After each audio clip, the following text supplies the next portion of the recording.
Hoje nós vamos conversar com a delegada, agora, né? Nós vamos conversar com a delegada doutora Luciana Pistori Fracino. Ela é titular da Delegacia de Defesa da Mulher de Araçatuba, que passou a funcionar 24 horas por dia desde março deste ano.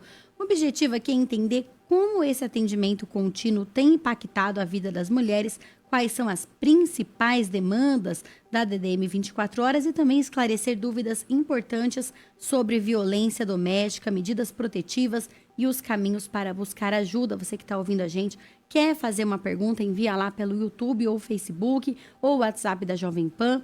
Ou você pode mandar também de forma privada, manda lá no meu Instagram, suelengiron.comunicação, e fala, não quero ser identificada. Às vezes você quer fazer uma pergunta, não é nem sobre a sua vida, é sobre alguma amiga, parente, alguém próximo a você, mas não quer que a gente diga seu nome aqui, deixa ali claro que você não quer ser identificado, que a gente vai preservar, pode ficar tranquilo ou tranquila.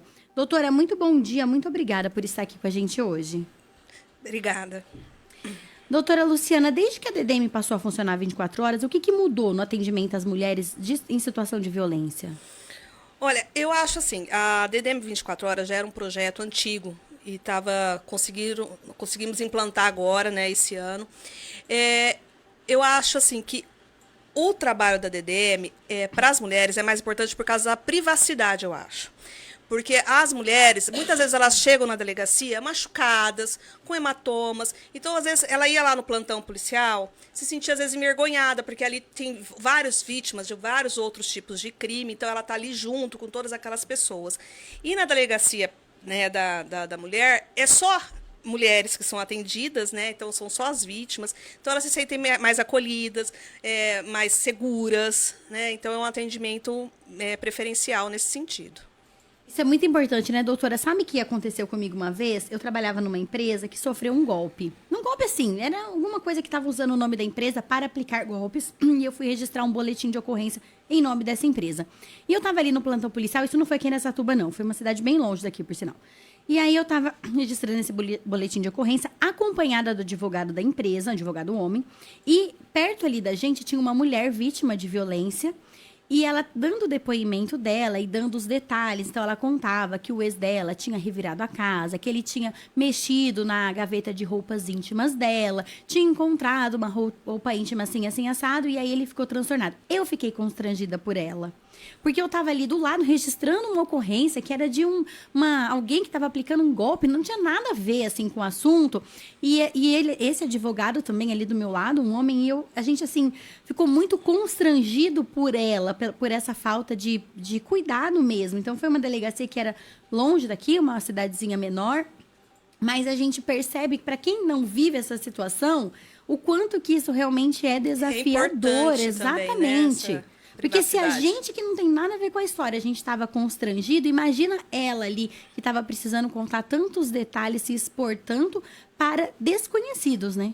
Sim, para pessoas desconhecidas. Inclusive, agora, na delegacia, ela é ouvida até numa sala fechada. Mesmo que tenha outras vítimas ali na recepção, não tem contato, não ouve realmente o que essa vítima tá narrando, o que ela está contando, todo né, porque é muito íntimo, né, o que acontece dentro de um relacionamento, dentro de uma casa. Quando a vítima chega lá, ela vai ser ouvida num lugar que ela tenha sigilo, ela tenha privacidade. Sim, é uma sala com porta fechada, tudo. Doutora, e geralmente as ocorrências, elas chegam fora do horário comercial? Todos os horários. Durante o dia o movimento é maior, né? No começo da noite, que às vezes as vítimas saem do trabalho e ela fala, agora eu consigo ir lá na delegacia. A madrugada já tem menos ocorrências, né? Porque às vezes o que acontece na madrugada, a vítima deixa para registrar na manhã do dia seguinte, né? Então é onde tem mais movimento. Eu ia perguntar isso, porque tem pesquisas que mostram que geralmente os casos de violência acontecem após as 6 da tarde e principalmente aos finais de semana. Sim, porque geralmente durante a semana o homem passa o dia às vezes trabalhando também, né? Então eles não têm tanto aquele contato. Quando ele chega em casa, no final do dia, aí ele começa a brigar por causa do jantar, ou às vezes ele tomou uma cerveja no bar com os amigos, já chega meio alterado em casa. Então, por isso que esse horário, a tendência realmente é aumentar a violência. Doutora, geralmente os casos de violência, eles estão relacionados com o uso de álcool e drogas? Muito. Suelen, eu vou te falar que é cerca de 80%. Por quê? Porque quando você está sob influência de álcool e droga, você já não tem muita noção daquele certo e errado, né? O seu controle inibitório, que todo mundo tem, ele já deixa de existir ali, né? Porque ele está completamente alterado. Então, é muito grande. Tanto que a maioria das queixas das mulheres é esse. Ele chega bêbado em casa, ou ele chega sob efeito de entorpecentes. E está muito grande, né, o uso de entorpecentes hoje, né? Então, a violência aumentou muito por causa disso. E você percebe se isso também acaba sendo uma desculpa? Ah, eu só fiz isso porque eu estava bêbado, eu só fiz isso porque eu estava numa situação... Sim, eles tanto usam pro essa agressor desculpa. quanto pra vítima. Falar assim, não, ele me ama, ele só fez isso porque bebeu, mas só bate nela, né? Bebe, mas não bate ali nos colegas de bar, não sai batendo nas pessoas na rua, Sim. vai bater só na namorada e na esposa, né? Mas eles usam muito isso como desculpa. Tanto que elas falam, né? As vítimas costumam falar, quando ele não tá bêbado, ele é um ótimo pai, ou um ótimo marido, mas quando bebe, né? O duro é que, geralmente, quando a pessoa começa o início de algum vício, com o passar do tempo, esse vício vai piorando. Então, as agressões que eram esporádicas, elas começam a ser muito mais, às vezes até diárias, né? Vão diminuindo o espaço entre as agressões. Por quê? Porque ele está aumentando cada vez mais esses consumos, né, de substâncias entorpecentes e acaba gerando mais violência. Por isso, doutora, aqui muita gente diz que dificilmente um homem do nada, que era muito pacífico, vai chegar e praticamente matar uma mulher. A violência, ela começa gradual, né? Sim, muito gradual. Na maioria, assim, 99% dos casos. É justamente por isso que a vítima ela é tão difícil dela sair desse ciclo. Por quê? Porque ele não chegou já batendo nela logo no início de namoro, né? Então começa com uma ofensa, começa com uma humilhação, ou começa com um empurrão, né? E aí, com o passar, a vítima acaba se apaixonando por esse homem, muitas vezes. E quando a pessoa ama, é difícil você romper esse relacionamento assim do dia para a noite. Às vezes tem os filhos envolvidos. E o que acontece? E esse tipo de relacionamento, eles não são ruins todos os dias. Eles têm os dias bons, os dias felizes, os dias que ele está carinhoso. Então, aquilo vai ficando em banho-maria, né? Então, um dia ele é agressivo, outro dia ele é bonzinho, outro dia ele aparece com presente. E geralmente, depois da agressão, eles fazem uma compensação, Sim, né? muitas vezes. Eles chegam com um presente, ou chegam com um pedido de desculpas, né? E, eu não vou fazer mais. Aquelas eternas promessas de que eu nunca mais vou fazer isso, que eu nunca mais vou fazer isso. E às vezes, esses relacionamentos se arrastam por anos nesse banho-maria aí que vai acontecendo. Doutora, e tem um perfil mais frequente entre as vítimas ou ela atinge todos os públicos? Atinge todos os públicos, tá? Não tem.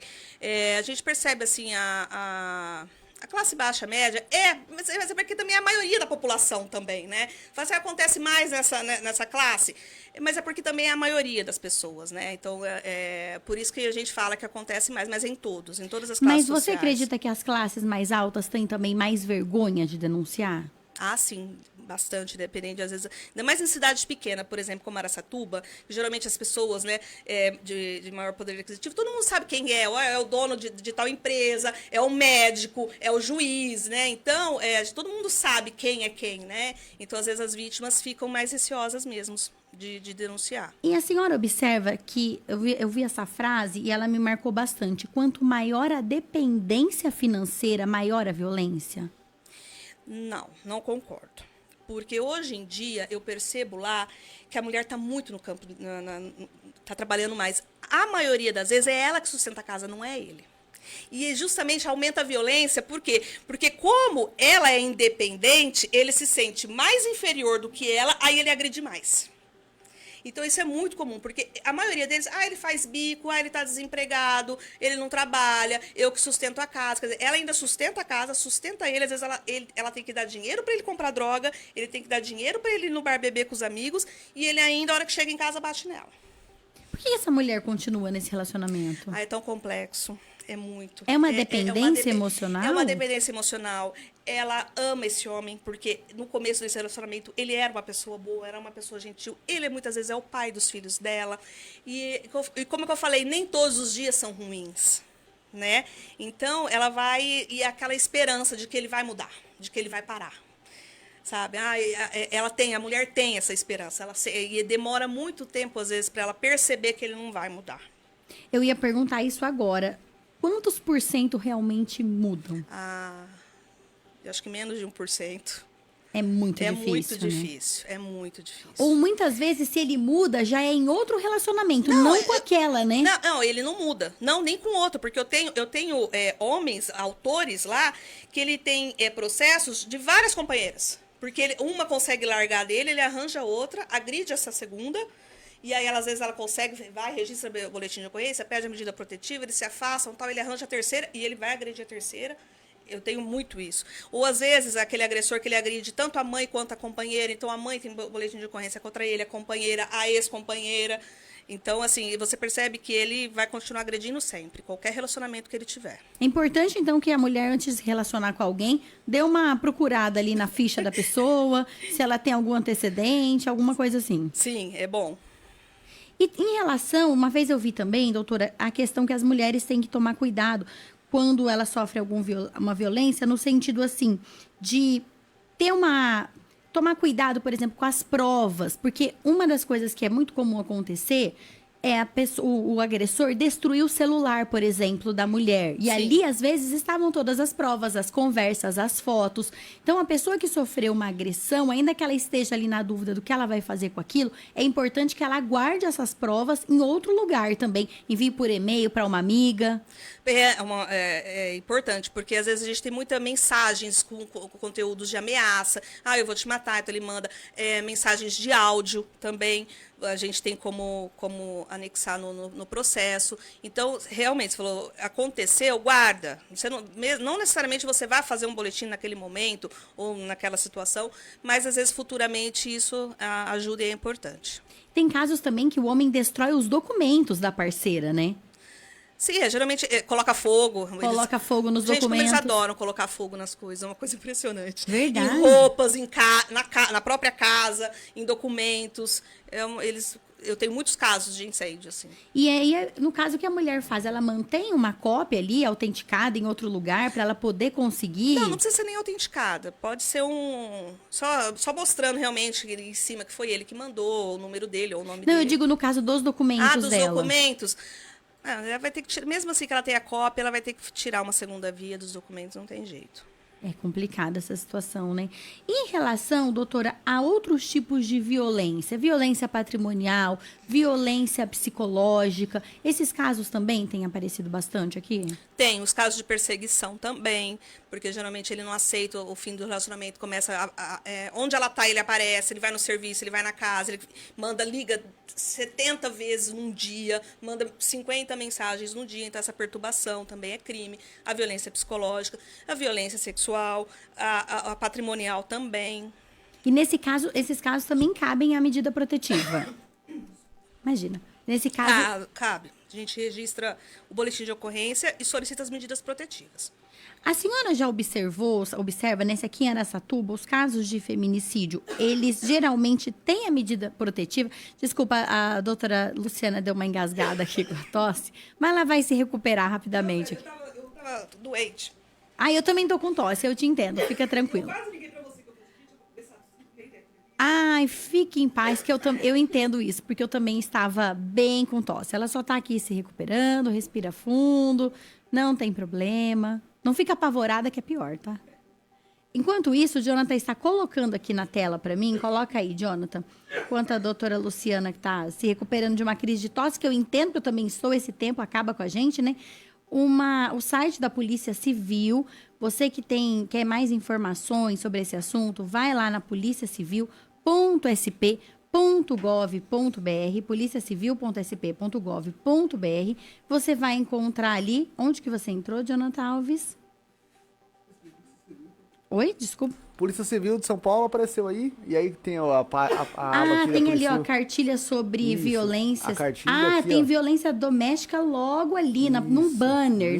No início, tá em vermelho, não tem como você não ver ali. Tem os tipos de violência, ó, física, psicológica, patrimonial, sexual, que é forçar relação ou ato sexual, mesmo que com o marido ou companheiro. Então, é importante reforçar que o corpo da mulher não é do companheiro dela, ela não é obrigada a ter relações, ainda que seja com o marido ou com o companheiro. Isso pode ser, sim, uma violência sexual e também violência moral e virtual, que é insultar, caluniar, difamar, mentir para expor a mulher, inclusive com o uso das redes sociais, e ainda fotografar ou filmar cenas íntimas sem autorização e expô-las com o fim de humilhar. Estava até conversando com a doutora Luciana antes de começar a entrevista, e ela estava me explicando que a pena é muito alta para as pessoas que compartilham vídeos e fotos de pessoas ali, fotos íntimas, vídeos íntimos, seja em ato sexual ou mesmo de nudez. Ela estava me contando sobre um caso de que a atual companheira de um homem mexeu no celular dele, encontrou fotos íntimas da ex dele e ela compartilhou. Então, ela vai responder a um processo, está respondendo, e a pena para esse crime é alta. Então, ali no ímpeto, naquele impulso de se vingar, a pessoa vai lá e compartilha vídeos e fotos íntimas. Isso é crime, a pena é muito alta. Então, tem aqui no site da Polícia Civil bastante informação, inclusive como você faz para denunciar.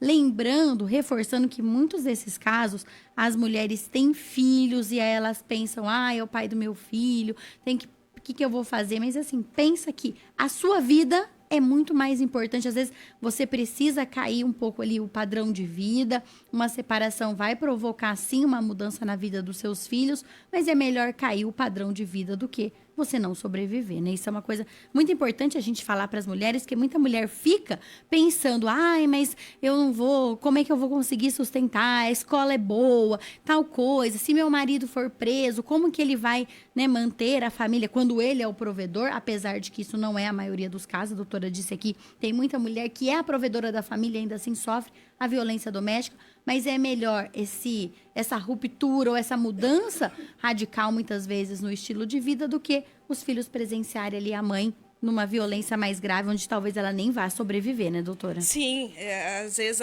essa violência também presenciada pelas crianças não faz bem para elas, né? Também. A criança percebe também, né? E nenhuma criança, nenhum adolescente quer presenciar a mãe sendo vítima de uma violência. Até porque tem casos em que as crianças também são as vítimas de violência, né? Doutora, e no caso da medida protetiva, ela é efetiva? A senhora percebe que realmente os casos em que as mulheres buscam a medida protetiva realmente diminui as chances dela ser agredida, ameaçada novamente? Sueli, diminui bastante, tá? É lógico que tem aqueles que não respeitam, tá, a medida protetiva, e aí a gente tem que solicitar a prisão preventiva deles, né, para eles pararem de ir atrás da vítima, mas resolve na grande maioria dos casos, ajuda muito. Então, já diminui bastante o tempo, né? E as mulheres que têm medo de denunciar por medo de represália, alguma coisa assim. Então, tem alguma proteção imediata até que a medida protetiva saia? Ou ela é rápida? Sim, não, ela sai rápido. Ela sai, às vezes, no mesmo dia ou, no máximo, no dia seguinte, tá? Mas, assim, o que acontece? Se ela não tem, às vezes, a casa de outra pessoa para ficar, né? Ou, às vezes, de um parente, da mãe, do pai, da irmã, de uma amiga, a gente faz os encaminhamentos, né, para o CRM, que eles conseguem abrigar essa mulher, às vezes até fora. A gente não tem casa-abrigo em Araçatuba, mas a gente tem, às vezes, eles alugam um quarto de hotel, às vezes eles levam para uma casa-abrigo de outra cidade. Então, a gente consegue, às vezes, proteger ela sim. Até para que ela não fique ali vulnerável Sim. na casa, que ele possa voltar, né? Doutora, e quem registra o caso, mas depois volta atrás e quer retirar aquela denúncia? É muito comum também, tá? Mas, assim, agora a maioria dos crimes, a ação é pública incondicionada. Então, mesmo que ela queira retirar, ela pode até manifestar essa vontade, né? Voltar lá na delegacia, olha, eu não quero mais processar ele, a gente ouve ela nesse sentido, mas mesmo assim o processo continua, tá? Até ir pro fórum, aí o juiz lá que vai determinar se vai arquivar ou não aquele processo. Então, ela registrou ocorrência, ela não adianta retirar que esse processo vai até o final dele. E que tipo de orientação que a senhora dá para familiares ou amigos que suspeitam que uma mulher próxima está sendo vítima de violência? fazer denúncia, tá? A gente verifica todas as denúncias que chegam na delegacia, são verificadas. A gente vai até a residência, ou a gente chama essa vítima na delegacia. Se ela não quer, por exemplo, registrar um boletim de ocorrência, a gente faz os encaminhamentos para o setor de psicologia, ou para o CREAS, para os CRAS, então eles ajudam bastante.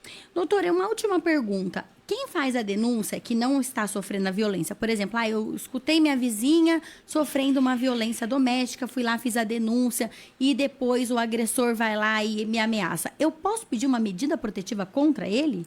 Pela Lei Maria da Penha, não. Tá? Porque ali é só realmente envolvendo violência familiar. Ou é namorado, ex, marido, às vezes filho, às vezes até algum parente, assim, por exemplo, sogro, sogra, cunhado, sim. Mas, por exemplo, quando não tem nenhum tipo de vínculo, pela Lei Maria da Penha não consegue a medida protetiva, mas você pode conseguir através da esfera civil, através de um advogado, uma cautelar nesse sentido. Ah, dá pra pessoa se proteger também em relação a isso. Dá. Porque a gente sabe que tem muito caso, né? Que a pessoa faz a denúncia, às vezes a mulher até sabe quem foi, vai lá e conta pro agressor, né? Sim, Esses porque dias... às vezes eles reatam, né? Acabam voltando. Exato. Isso, Esses dias uma pessoa me contou um caso de que uma mulher pedia socorro, porque ela estava sendo agredida. Alguém da vizinhança fez a denúncia, a polícia foi lá. E depois ela reatou com o companheiro e essa mulher saiu percorrendo a vizinhança para tentar descobrir quem tinha feito a denúncia.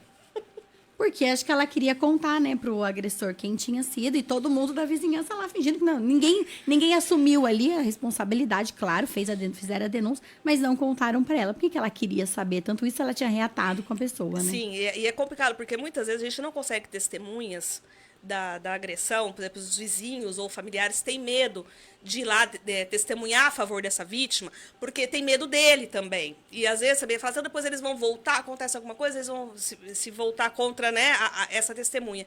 Então é muito comum as testemunhas se recusarem a depor. Então, mas a testemunha pode se proteger dessa forma também, pode. Né? Doutora, então quem tiver alguma dúvida ou quiser fazer uma denúncia, que número que pode ligar? Pode ser no 90, 197 e o 180, que é o específico para violência doméstica. Ou diz que sente quando é violência sexual também.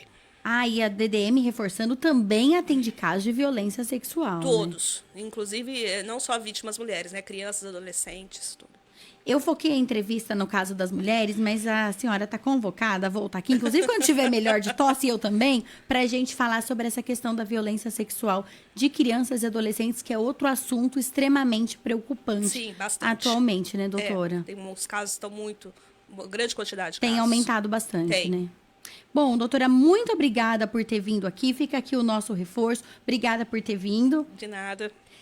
E fica o nosso reforço, violência doméstica é crime, nenhuma mulher está sozinha. A DDM funciona 24 horas por dia para acolher, orientar e garantir proteção. Aquela história de que em briga de marido e mulher ninguém mete a colher, tem que meter a colher sim, porque numa dessa a mulher não sobrevive. Então, na dúvida, faça sua denúncia anônima, mas faça. Ah, e não existe aquela história do a mulher mereceu, ela fez... Então, se for assim, não sobra nenhum ser humano na face da Terra, né? Se a gente for punir com violência todo mundo que faz alguma coisa grave, alguma provocação, então o ser humano estará extinto. Agora são 9h25. 9h25. Jornal da